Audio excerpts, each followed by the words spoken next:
Dosto, the short story for today is The Blind Men and the Elephant. The Blind Men and the Elephant.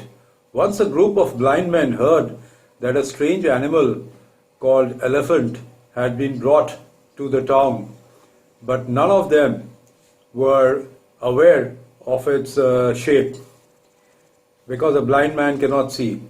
So none of them were aware of its shape and form. Out of curiosity, they said, "We must inspect and know it by touch, of which we are capable."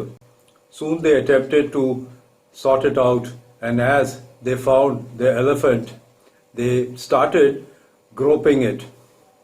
In the case of the first person whose hand landed on the trunk of the elephant, he said, "This animal is like a thick snake."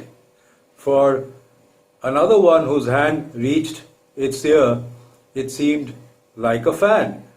As for another person whose hand was upon its leg, said, "The elephant is a pillar like a tree trunk." The blind man who placed his hand upon its side said, "The elephant is a wall." And another who felt its tail described it as a rope.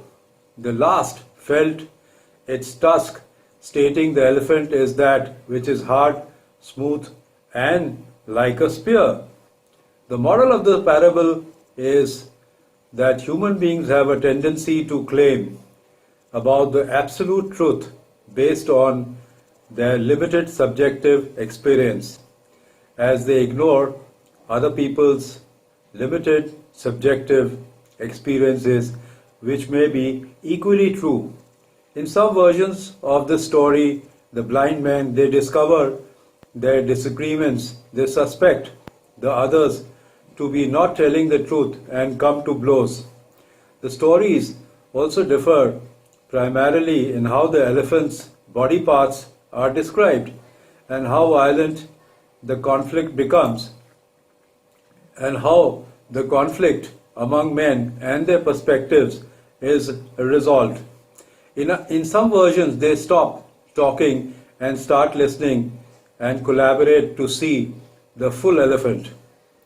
In another, a sighted man enters the parable and describes the entire elephant from various perspectives. The blind men then learn that they were all partially correct and partially wrong. While one's subjective experience is true, it may not be the totality of truth. The parable has been used to illustrate a range of truths and fallacies. Broadly, the parable implies that one's subjective experience can be true, but that experience is inherently limited by its failure to account for other truths or totality of truth. So friends, this is a very interesting story with a great moral, great parable. I hope you liked it. Goodbye and see you soon.